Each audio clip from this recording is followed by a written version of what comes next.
Welcome back to Savouring Success. In today's episode, we have a very special guest. Everyone growing up in Wales, especially during the 80s, know the name The Bish. David Bishop. Respect Ray Charles. In the eyes of many people, Bishop now is the best scrum half in Wales, and he argues that his past seems to have been held against him. In 1986, he was jailed for punching an opponent and then banned from international rugby for a year. Bishop finally turned his back on union, helped by a reported £120,000 cheque. We believe he's an outstanding rugby talent. Just released a autobiography explaining everything from his career to his life. If you guys like the video, don't forget to Like, share and subscribe. with you guys, the Bish. Mr. David Bishop. David Joseph. Joseph Bishop, aka The Bish. Why I said the Joseph then is because I was my granddad's only grandchild. Okay. He died 10 months after I was born, so So he took his name. David So the Joseph. power runs in your veins. I mean. When we usually go into these podcasts, the idea is to kind of influence the young generation, to learn from mistakes, take on the good things in life, right? And I imagine a lot of podcasts and interviews you delve straight into a lot of rugby chat. We're going to dabble in a little bit of rugby chat today, but what we want to know today is about you, the type of person you were growing up and who you become to be and the lessons that you learned away. Because obviously, as a sportsman person, that's what people will probably know you from. But it's also nice to know how you got there, all the struggles, all the wins, the ups and downs, what made you become that person. And that's what we think this podcast will bring for other people. And also, it is nice on your side, to be able to share a bit of yourself instead of just... I'll share everything you want. I mean, I was probably a fool growing up, When I say a fool, misguided. I don't forget mine. I'm a council estate boy. I'm the oldest of 6 children. Okay. My mother and father, my mother carried 2 or 3 jobs at one time, and so everything was a struggle.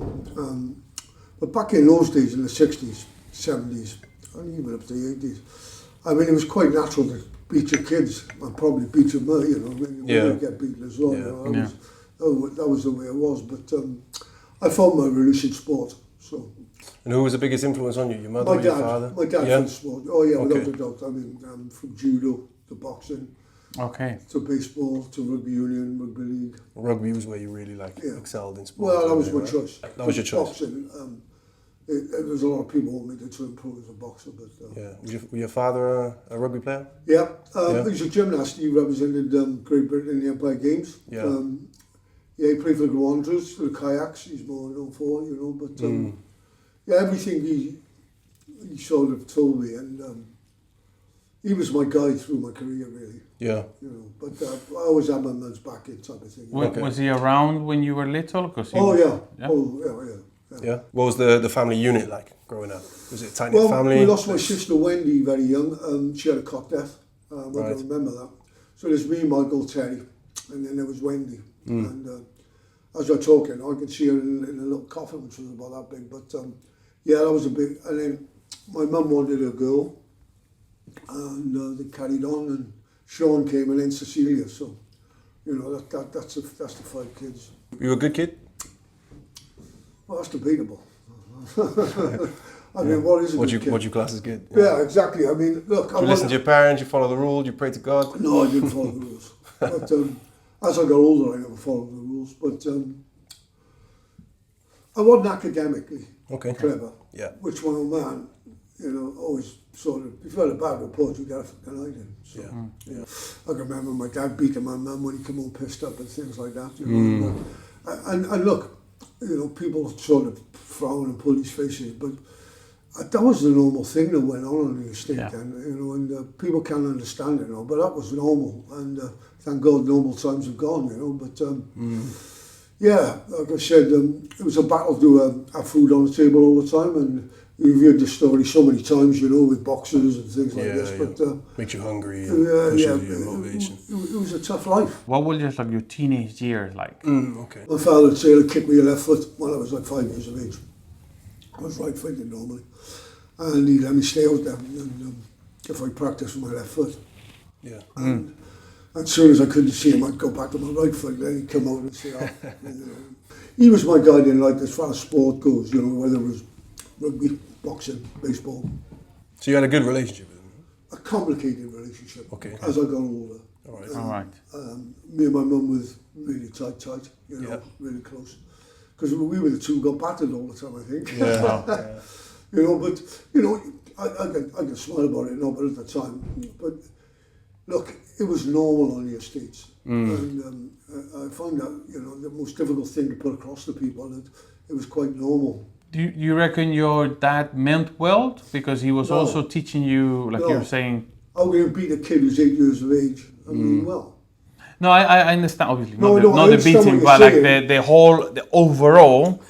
he actually meant well for you, and this was just like the normal way of teaching kids? He thought he did. In his head, yeah. You know, look, he probably got battered as a kid anyway, so it just carries on, doesn't it? You know? He probably didn't think it was wrong. Well...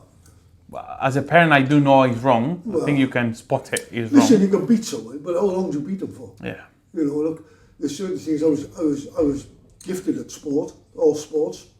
Thank God, and my mum, but academically, I wasn't great. I wasn't interested in being academically great. And my father sort of, I'd rather be a doctor than play for Wales type of thing, which... He wanted you to go down that road. Well, that's to what be he a doctor. said, but he's full of shit. Yeah. You know what I mean? He wanted me to play for Wales and to excel and everything else. Looking back on it, he's the one who guided me where I went. Yeah. So, you know, where the violence came from was beat... So violence was beat into me. But think, if you thought your son was going to play for Man United and you thought yours was going to play for Man City and they don't make it, you're going to beat them? Oh, no. No. Do you see what I'm saying? Yeah. That's not teaching discipline, that's punishment. Right, so because I didn't get A pluses and I got punished. Yeah. But the difference I'm making is, look, you see your children, you see them at 10, 11, 5, 6, 7, 8, you see they got a gift for a game or football, rugby, whatever. You see they got something.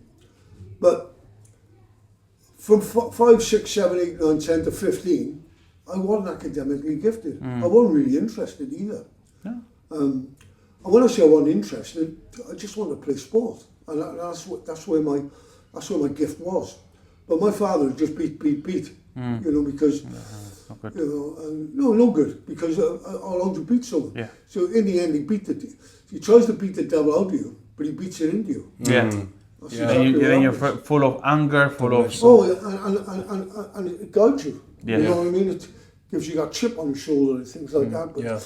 And overall, after saying all that, I love my father dearly. And but like I said, it was a complicated relationship. Yeah. But I could put it down to him, and my mum of course, but I put it down to them how far I went in sport.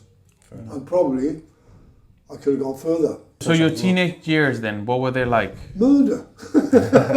Because I'm guessing that's when you got into a lot of trouble and... Yeah, that's when I started to rebel. All the commands, all the orders and everything else. At 18, you know, I still had to obey him and everything at 18 years of age. So. Did that translate into rugby as well? On the rugby side of it, Ricky, I could do a bit more, if you know what I mean. But going against the rules and rebelling and things like that? Yeah, in a way, but that was my show because I was performing. Yeah. So what I mean by that is just the way life was at those times in the 60s, 70s was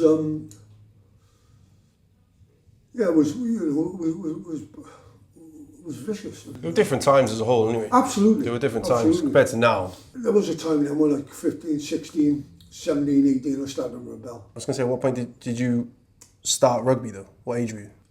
Well, when I signed, I played for Cardiff Youth, come on Washington Cap, and I was with Cardiff.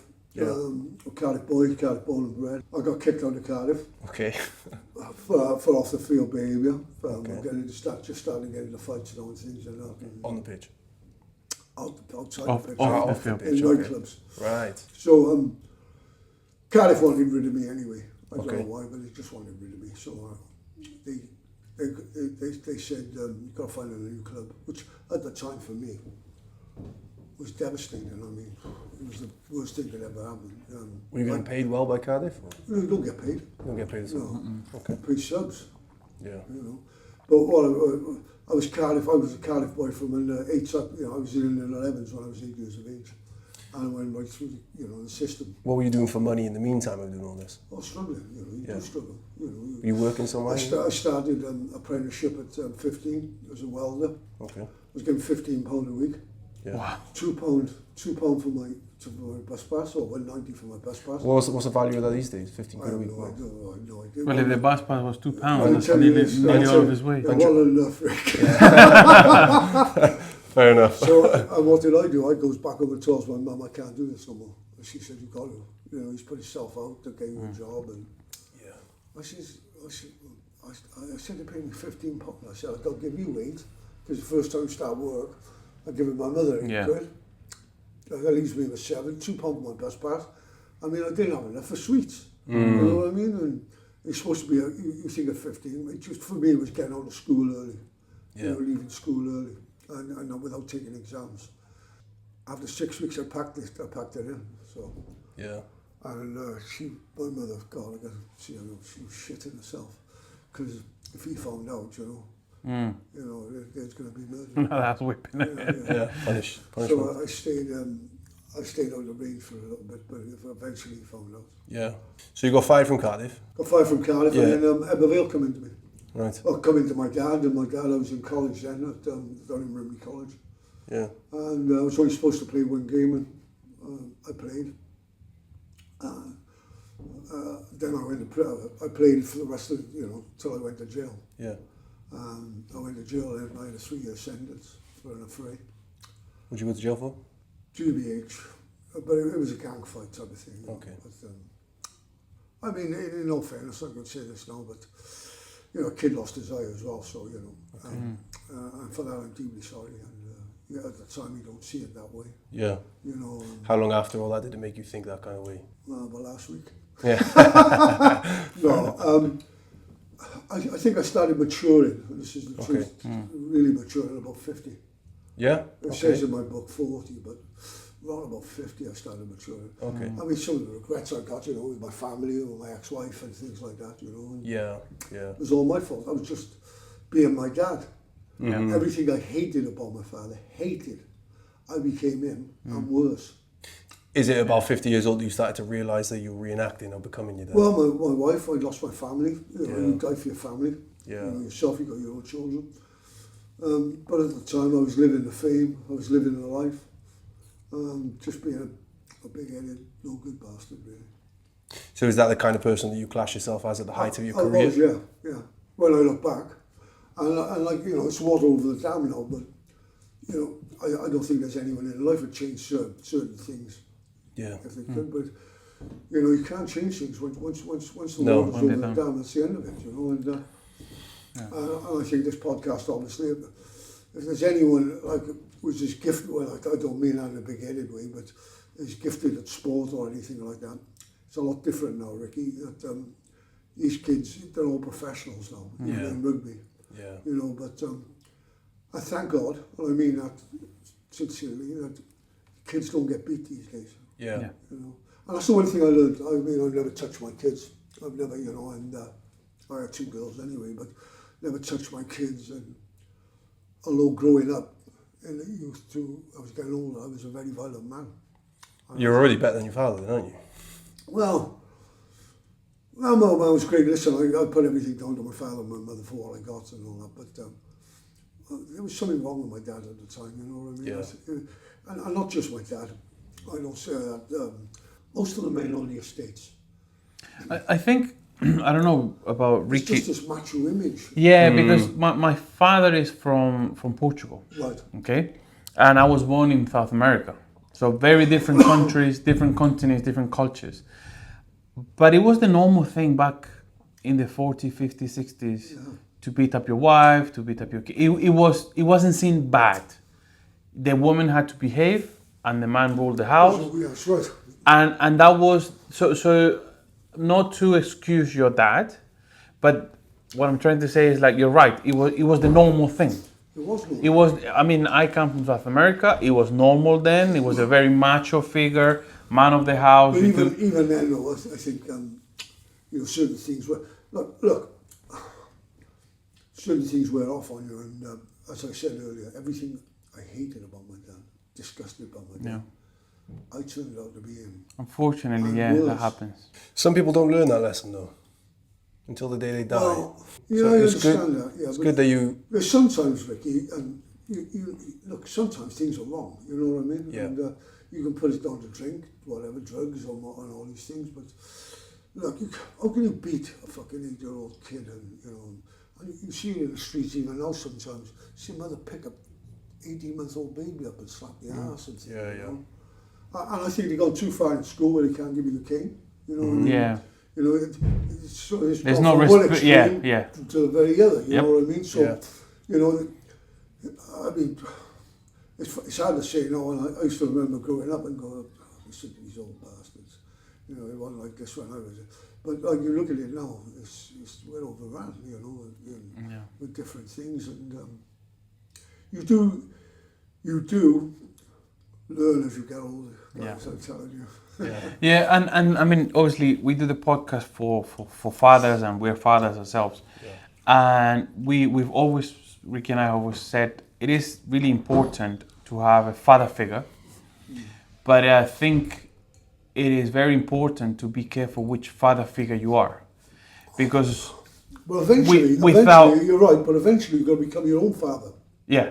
if you know what I mean. But and that's what I'm trying to get to. You gotta be careful which father figure you want to become, because it's very easily for a son To mimic. Yeah. without even noticing Absolutely. the father. 100%. So if you're a good father, eventually your kids will become good parents and the good father themselves. That's more or less the idea. But I've seen it a lot where the grandfather was horrible, the dad was horrible. Now the kid, the man is replicate. Yeah. Yeah, it's easy to copy. So I have no it's doubt not it's just that- about being a dad and being present. Is being a good dad. Yeah. Being a good example. What is a good dad? At least a loving dad. Well, no. I can honestly say that from the bottom of my... I truly believe my father loved me. And I loved him. But then we could talk about how do But- people show love though. Just because some people, especially nowadays, they think love is just letting your kid do whatever they want. And I think real love is preparing your kids for life and giving them love, showing them real love, so that Yeah. tomorrow... But I think what you're missing here, lads, two of you, because I'm a bit older than you. As the kids grow up, life changes. I mean, from when we were kids, do you know what I mean? And we can give them advice, but it's changing every day, all the time. It's evolving. Life's evolving. I mean, we used to go on a park. You must have played on parks. You know. Yeah. Now they're on iPhones and they're on tablets. Yes. Yeah. It's ridiculous. Yeah, I mean, it is. It's beyond. Yeah. So, but that's how the world's changing. I mean, Yeah. in the last 10 years, look how well we've gone. So, I think if there's love in the family, which there was love in our family, there was a lot of love in the family, Yeah. but there was a fear factor with me as well, Yeah. with my dad. So I think there's got That's to be not- love and respect. Yeah. I think that what builds a good relationship in But a as I family. just said to you, that, hey, there's no one loved his father more than I did. I loved But was my there dad. the respect as well? Look, the respect at the time was fear Yeah. until I knocked him out. And, well, you can laugh, but yeah, until I knocked him out. And he was the only man I was terrified of him. And just one day, it just came to a point and backfired him and dropped him. And that was the change, really. That respect was fear. It wasn't respect because he's a loving dad. No. It was a respect because he's my dad. I shouldn't beat him But up if you got until beat- one day you flipped. But if you got beat when you were growing up, did you have respect or fear for your dad? Fear. That's Well, got you, see? I had a similar issue, but it wasn't my dad. It was my mother. Okay. So I got beat Well, my a mother lot. never touched us. It was fear. Absolutely. Fear. It's a fear. I can remember one night, maybe this will be the last I'll say about it. One night my father came home pissed up and he was bashing my mum and I could hear her screaming in the bedroom and I put the quilt over myself instead of running in and saying stop it, he's going to get me next, you know what I mean? Yeah. I'll never forget that, and I felt such a shithouse and everything else. I was 5 years of age. Wow. But, you know, there's certain things that stand with you. And look, we've touched on it so many times, but back then, men were brutal, you know, and they got away with it. You know, you could go to the police and all that. Do you know, that is the thing. I think you have to be a little bit smarter with fear now these days. Like, it's not wrong. I think there should be an element of fear in a way with your kids. Like, your kids should be fearful of if I mess up. I don't think fearful. They should be respectful. Respectful. Yeah. That's what I was saying. I think it's respect. Yeah, love and respect. My That's father, how. my father could be a little bit this, a little bit that, but I respect him. Yeah. You know, Yeah. where I feared my dad. Yeah. But you never feared your dad, did you? Did you? Did he ever give you idea? No, to be fair, I'll say even my dad, he never ever touched me. He was again, more the other way around. In your point, it was the macho figure that was beating you up. We had the women figure beating us up. But again, my relationship with my dad is good because he's respectful. But do you trust him because he was your dad, or do you trust him because he was already a sports person? Wrong again. I respected him. Respected I him. didn't trust my dad. When I say trust him, when it came to sport, I trusted everything he said to me. Okay. Everything. And the lines he put. So that's why you follow his advice on that sense? On everything on that with sport, yeah. Listen, when it came to education, it came to the point where I would pretend to get flu rather than go into class and do my exams for a week. I'd have flu for a week. Because if I had C's or even B's, I'd have a fucking idea because there weren't A's. But that's what the point I'm making is, you two, like, you could be great footballers, rugby players, whatever it may be, right? At 10, 15. But after that, then boys come into men. You know, things change. Yeah. And I was fortunate, touch wood, that, you know, I made it. But I was never going to be a fucking doctor or a professor or you know, an astrologist or anything. You know, I wasn't really interested. All my life was involved in world sport. Yeah. Whereas my brothers all got apprenticeships and all, you know, where they all played rugby and boxed and everything else, but not at the level I did. Yeah, like I actually, and I've spoken to Ricky about this because my boys are a bit older. I do see the differences. So one is more academic than the other one. Well, my two daughters are the same. The older one is he loves sports. Whatever sports they're doing in school, he wants to join, whatever school, he wants to do sports. The other one is also into sports, but there's a difference. And I always say to my wife, like, look, we will have to see how because instead support them, don't push them. Support them. Pushed all my life, right? Support them. Support them. You're right. Support. Give them a line, give them a road, or you know, which you think is right yourself, but don't push them. Yeah. You know, well, my dad did push me a bit, and that's when I started to rebel. When I started to get 16, 17, you know, and I started to kick back a bit. That's nice. I make my own decisions, and none of them were ever right. My dad was always right on those decisions when it comes to that. Yeah. But you've got to give them that edge. Support them in everything they do. But don't push them. Look, you just mentioned a great thing there 2 minutes ago. When they come out of school, they could be the best in Wales, right? Then they find girlfriends. You know, they get sex for the first time, right? Then now, more than ever, there's drugs everywhere, right? So, and at the very bottom, right, there's this future you could have in a different sport, in football. So, if it's in him, he'll come out in him. If it's not in him, he won't push it, you know. And I'll tell you, who get blamed for that, you two, as parents, because you pushed us too much. You know, that'll always be his excuse, right? Which I was fortunate. I mean, I played for Wales Youth back in 1978, 79, whatever it was. And only 2 of us from that team made it to play for Wales after, you know, at senior level. And the rest just drop off, you know. And at the time there, back in Welsh Youth, they were probably 20 in the squad. I would say about there's politics and everything, but there was 16 or 17 probably the best players in Wales at the time. And only 2 of us go on to make it. You know? And a lot to do with that. Then your parents get out of it. You get into relationships. You get into drugs. You get into there's so much more now for the kids. To be tempted off the line, you know, than we ever had. So, and a lot of it is where you get, I wouldn't say bullied into it. You like have a fag, and I was one of the ones who said no, I wouldn't, you know. But I happen to be one of the toughest in school, if you like, you know. Societal pressure. And that's what happens, and that's why they get into we go. Look, you know, because everyone else just little things. You know, it's societal pressure. you know, and they don't want to see him. And I was pretty tasty as a kid growing up, supposed to be, even though I was only that big. But now these days, there's so much more. Yeah, it's so accessible. It's frightening. Being at the age you were, how old did you say you were? 106. 106. You look good. Yeah, you look good. You look good, man. Well, I was 65 2 weeks on Halloween, so 65. Born on Halloween as well. Yeah, thunder and lightning. Yeah. Now that you're matured, like you said, do you think there was another path in your life that you could have taken, or this was No, sport was for me. sports? Yeah, and what it taught me, was I got 2 girls, and what it taught me was they would shit themselves if I raised my voice. It was never, I mean, girls are different, but what it taught me, as much as my man beat me, he beat it into me. He didn't beat it out of me, he beat it into me. And the one thing I learned from all of that is, I didn't when I was a rugby star because I was out in town all the time, but I'd never put a finger on my kids, I never have, you know. And but the one thing he taught me is, as a parent, your voice is enough. If they respect you enough, your voice will be enough. You know? Yeah, that's true. And my man, his shoulder would be crack. Yeah.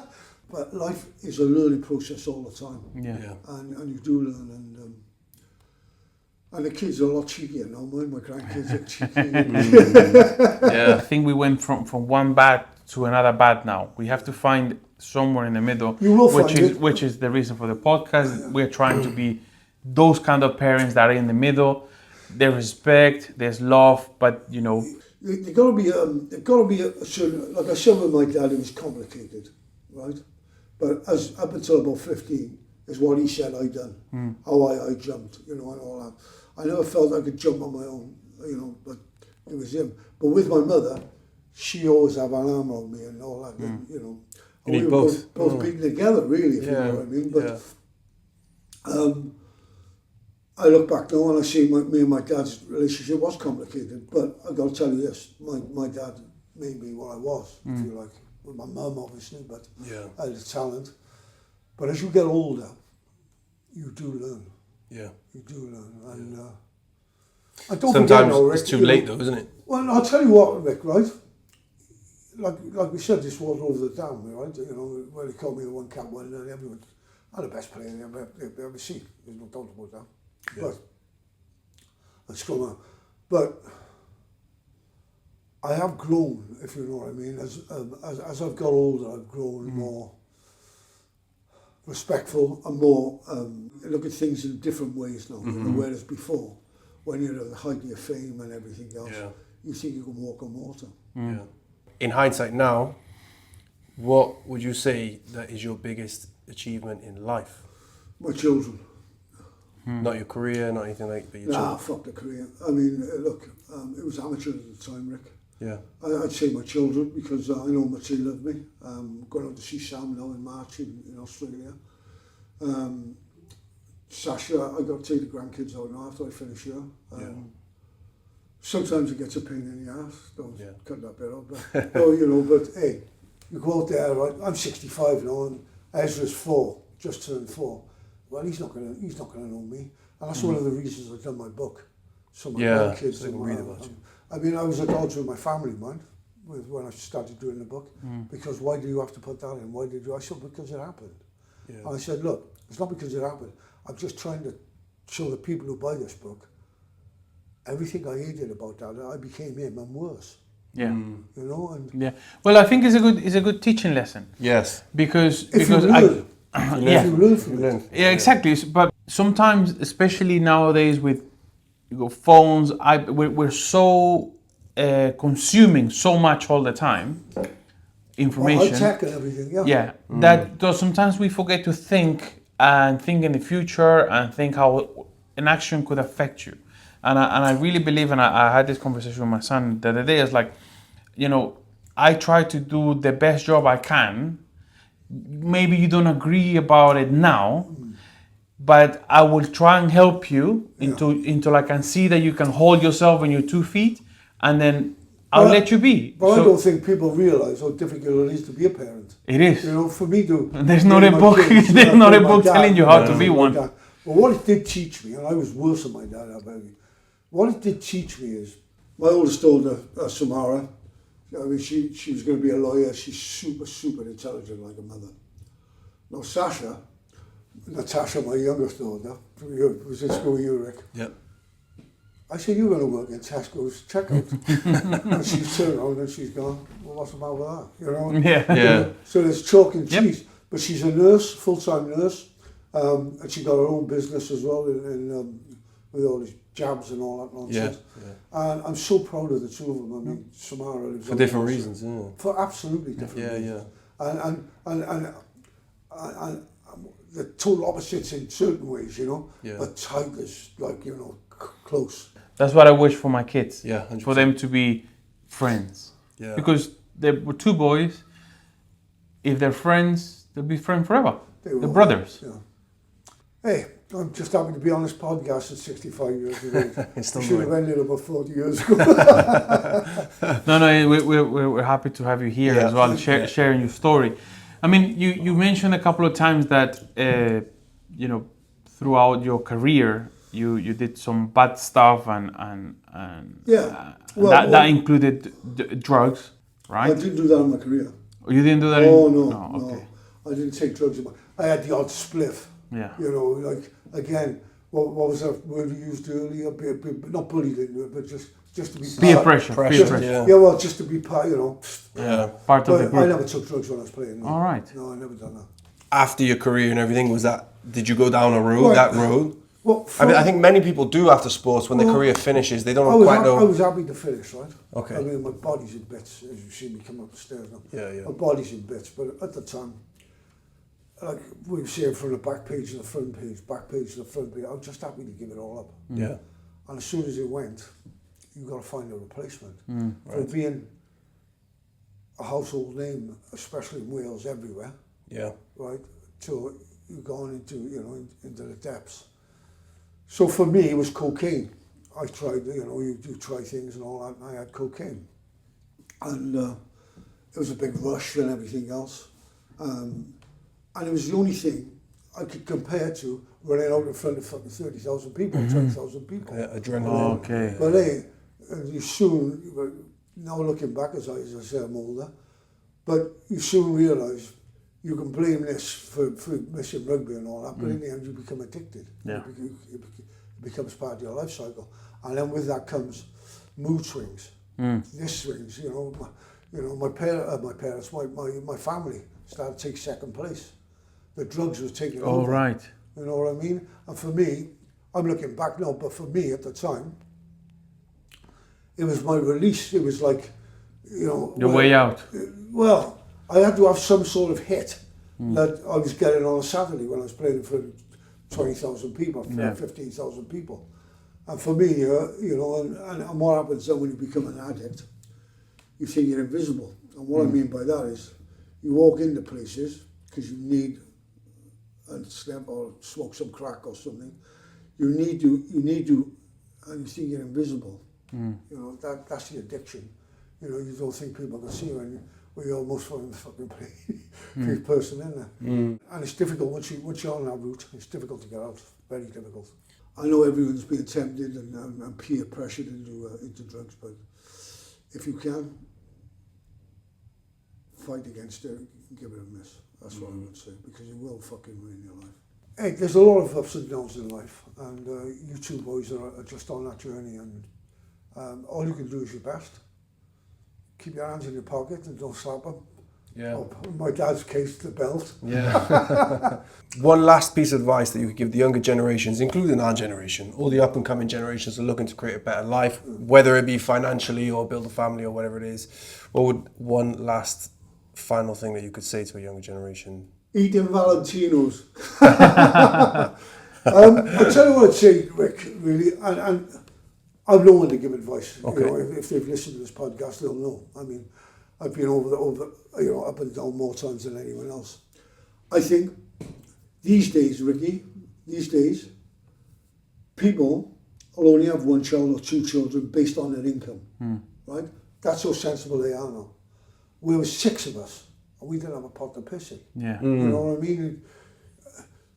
So it's a real tricky one, really, you know what I mean? And you two will know this. Loads of people your age are not getting married until they get their house. Yeah. And not having children until they get their house. Yeah. Until they get their mortgage. Well, the kid's got no chance today. So it's a very sticky thing. Is it suicidal to have 6 kids? Or is it clever to have 2 kids? Yeah. You know, and what you will find, I'll get shot for this, but it's the truth, what you will find, the working class will have 6 kids. The middle class, maybe 2 or 3, you know what I mean? Yeah. You've got to think now, I mean, it's not many people can go buy a house these days. No. You know, and It's getting harder. Yeah. you know, it is hard work, mate. And, Yeah. and hey, listen, if you're out there and you're listening, don't take my advice. Try it yourself. Where can we find your book? Well, in my book, I pretty much every autobiography I've read, I've only got halfway through it, slowed it down because it's all about rugby, all about football. And all You mentioned something interesting to me, which is what the title is called. The guy who was writing the book with you or produced it for you, right? Is that right? Brendan Gallagher. Yes. He's from ghostwriting. He asked you a question and he said, have you read it? And you said... Why would I read my own book? I'm the one who wrote it. And what did he call the autobiography? It's all about me. It's all about me. That So was why Jane, would that... because I was having an argument with Jane, and you know Jane, she used to be my partner. Yeah. And we're having a bit of a row, we're both a bit pissed. And it's all about you. It's always about you. It's always about... And the next thing, I was out in Spain and Brendan phoned me up. I said, how does this sound? It's all about me. And he loved it, and that's what happened. Yeah. So it's called The Bish. It's all about me. Yeah. And where can you find it? Amazon, what's the other one? The big bookstores. Waterstones. Yeah. Guys, definitely give it a read. Go and buy it. And I don't think you'll get more of an interesting read than The Bish's life here. So go and read it. Thanks, guys. Thank you very much, Bish. Just want to wish you all the best with your forthcoming with your podcast. Thank you. Very much. Thank you very much. Thank you. Thank Cheers, you Bish. so Thank much. you.